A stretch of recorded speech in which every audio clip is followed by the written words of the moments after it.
Ya, Assalamualaikum warahmatullahi wabarakatuh. Selamat pagi pemirsa Kurma semuanya. Semoga kesehatan selalu dilimpahkan kepada Anda. Ya, kita kembali lagi dalam acara Ramadan kita, yaitu kuliah Ramadan bersama Wadah. Kali ini kita kedapatan tamu nih dari dosen filsafat ya, beliau Pak Yedi MPD. Dari AFI, Akidah Filsafat Islam, IAIN Salatiga. Selamat pagi, Selamat pagi semuanya. Ya, terima kasih sudah menyempatkan diri datang di studio Wadah. Ya, sama-sama saja, terima kasih.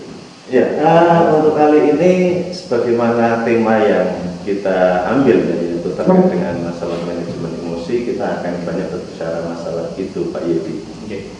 Tapi sebelum ke substansi yang lebih mendasar, kita ini semua ingin tahu sebetulnya di sini emosi yang dibayangkan oleh Pak Yedi itu apa? Emosi itu apa yang dibayangkan? Apakah emosi kan sering orang mengidentikan dengan marah gitu ya. Tapi gimana membayangkan emosi itu? Jadi emosi itu sebenarnya masih saudaranya pikiran ya, otak. Jadi kalau saya boleh ngomong secara dimensi-dimensi, sebenarnya emosi itu berasal dari datang dari bagian bawah tubuh kita ya, di bawah dada nih ya. Perasaan yang tidak enak itu biasanya muncul dari bawah sini. Perasaan enak biasanya muncul dari sini ya. Dan hal-hal yang bikin stres biasanya datang dari sini. Nah, hal-hal yang bikin stres itu biasanya mengundang dengan sangat cepat perasaan-perasaan tidak enak dari sini ya. Dan inilah yang bisa kita sebut sebagai emosi. Jadi setiap manusia itu sebenarnya memiliki dimensi-dimensi yang banyak, tapi kali ini saya sebut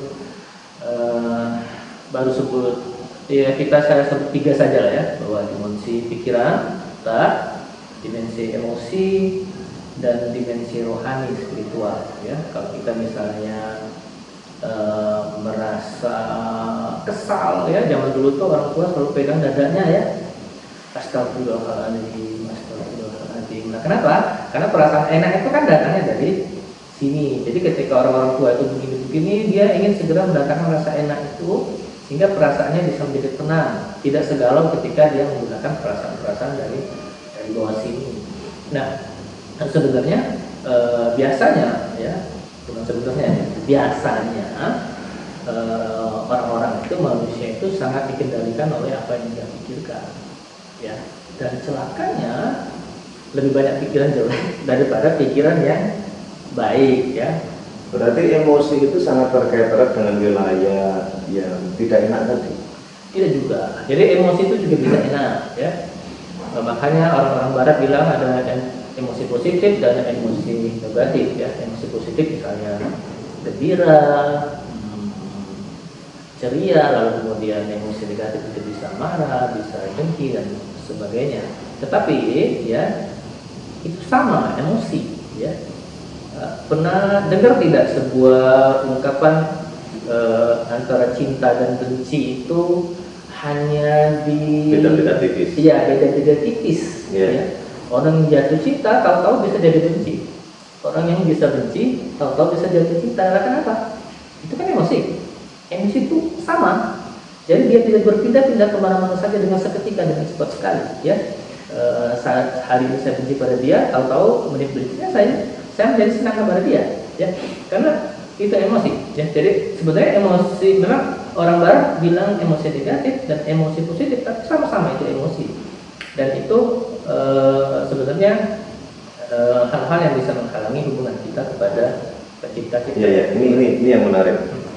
Emosi itu sangat terkait erat dengan wilayah spiritualitas ya Pak Yedi ya. Maksudnya kita pernah dengar lah seperti itu, emosi sangat terkait erat dengan wilayah spiritualitas, yang mana kemudian biasanya orang yang memiliki tingkat spiritualitas yang baik itu cenderung akan mudah gitu, bagi pengendalian emosinya akan begitu mudah. Betul seperti itu Pak Yedi? Iya, boleh dikatakan begitu. Sebenarnya emosi itu tidak perlu kita kendalikan ya, karena begitu kita coba kendalikan maka akan semakin kuat emosi itu. Misalnya ya, saya marah sama orang, lalu saya tekan, aduh nggak boleh marah nih. lalu muka saya senyum-senyum, tapi di sininya enak-enak, ya kan ya. Saudara, itu bukan sabar namanya. Kan orang kan suka bilang bahwa sabar itu berarti menahan marah. Ya. Sabar itu bukan menahan marah, tetapi tidak marah. Sabar, orang sabar itu dia tidak marah, ya. Dia dicil-cil, dia tidak marah, ya. Tapi kalau misalnya kita marah terus kita tahan, nah, itu namanya belum sabar, ya. Tetapi tidak apa-apa kalau masih begitu. Yang penting sekarang kita sudah ngerti, sudah sadar, oh ternyata saya masih belum menjadi cukup sabar, ya. Maka kita ngerti, oh ternyata saya harus cari jalan keluar untuk menjadi yang namanya sabar. Tapi intinya bahwa kalau kita ngomong emosi marah, ya, kita bersabar dari rasa marah itu ketika kita tidak marah, ya. Ketika kita tidak marah itulah kita sabar. Tetapi saya ulang, ya, kalau kita marah dan kita pendam, itu namanya belum sabar, dan justru itu akan membuat penyakit bagi kita, ya. Jadi setiap kali kita marah, kita menciptakan racun yang meracuni internal tubuh kita, ya. Dan apalagi yang lebih gawat lagi, kalau marah itu kita tahan, kita pendam, ya, itu penyakitnya akan lebih gawat lagi, ya. Berarti intinya pengkosongan terhadap nihil, ya, menihilkan terhadap hal yang kemudian negatif itu sendiri esensinya. Iya. Kalau tadi kan sabar gitu, ya, sabar itu bukan mengendalikan, tapi sabar itu esensi yang memang tidak marah lawannya. Iya, betul. Jadi ini entitas tersendiri, bukan proses pengendalian. Iya, bukan proses pengendalian. Makanya saya bilang tadi bahwa kita tidak perlu repot-repot mengendalikan emosi atau mengendalikan pikiran. Kenapa? Kalau kita berjuang keras mengendalikan itu, malah semakin tidak terkendali, ya. Pertama yang kita harus lakukan, kita harus menyadari tadi, ya, bahwa emosi itu sama saja, dia negatif atau positif, ya. Saya marah atau saya suka, itu sama, itu emosi, ya, bisa berubah kapan saja. Dan kalau saat ini saya sedang marah, maka saya harus sadar, ya pasti besok akan berubah ini, ya.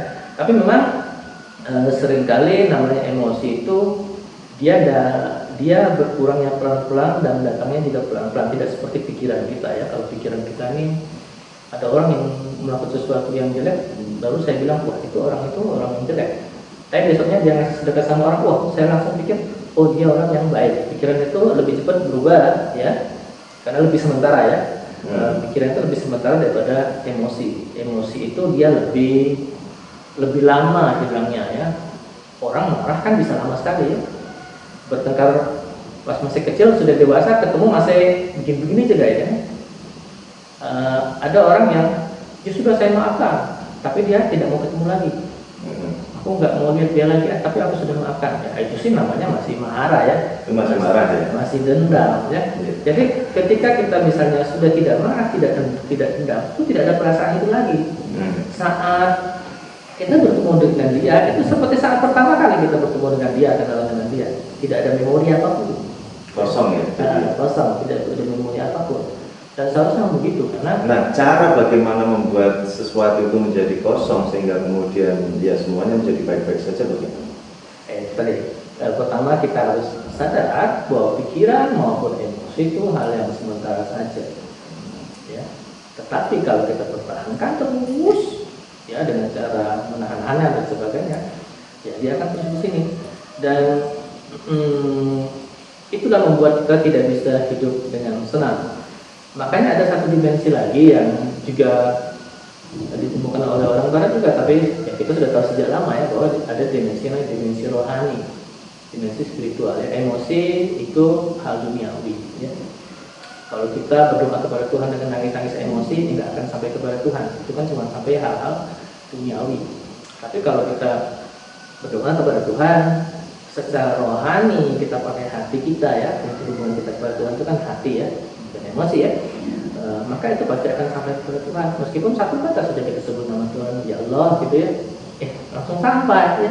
Kalau kita pakai hati kita, ya, yang bisa terhubung kepada Tuhan. Tapi kalau kita pakai emosi, padahal dalam emosi itu ada marah, ada benci, ada dengki. Ketika kita berdoa kepada Tuhan, apa yang kita lakukan? Kita marah-marah sama Tuhan. Wah, kok begini, ya? Kita iri, Tuhan, aku juga ingin punya ini, ya. Ada emosi apa lagi? Terkumpul semua ketika kita berdoa kepada Tuhan, ya. Jangan begitu. Kita berdoa harus betul-betul sepenuh hati kepada Tuhan ya. Dan kita harus sadar bahwa emosi-emosi tadi sementara ya, pikiran kita juga sementara. Yang abadi itu adalah hubungan rohani kita kepada Tuhan pencipta kita. Ya, ini poinnya, berarti emosi itu hanya sementara, emosi itu simbol duniawi, tetapi yang kemudian sejati adalah rohani, hati yang itu langsung berhubungan dengan Tuhan. Ya. Jadi intinya apa ini? Kalau intinya sebetulnya singkat saja, coba. terkait dengan ikhtiar, apa yang kita pilih? Apakah kita pilih emosi kita? Apakah kita pilih pikiran kita? Apakah kita pilih perasaan enak di hati kita? Ya, tadi saya ulangi ya, orang tua zaman dulu kan sering begini. Karena seringkali dalam hidup ini kita tidak memilih perasaan enak di hati kita, kita lebih memilih perasaan benci, ya, dan mengungkapkan kemarahan kita, atau kita lebih memilih dengan memilih prasangka kita, ya stres juga, ya ketakutan kita lebih memilih itu daripada perasaan tenang damai yang diberikan Tuhan di hati kita itu, ya. Makanya kalau kita saat marah atau apa ya langsung aja ya, ini yang praktis ya, pegang aja dadanya begini ya, sambil ucapkan istighfar atau apa, atau astagfirullahaladzim, subhanallah gitu ya. Maka kita boleh berharap perhatian kita kembali ke hati yang rohani ya, bukan tadi kumpulan-kumpulan itu tadi ya, kumpulan marah dan juga prasangka yang lebih bersifat kognisi ya tentunya ya. Oke, itu pemirsa kira-kira pesan dari Pak Yedi ya, maka kembalilah ke hati karena itu intinya di sana gitu. Saya kira kita sudah selesai ini waktunya, dan kita akan bertemu lagi untuk acara kurma di hari berikutnya. Dari saya billahi taufiq wal hidayah. Assalamualaikum warahmatullahi wabarakatuh. Waalaikumsalam warahmatullahi wabarakatuh. Terima kasih Pak Yedi, ya terima kasih banyak sudah datang kemarin.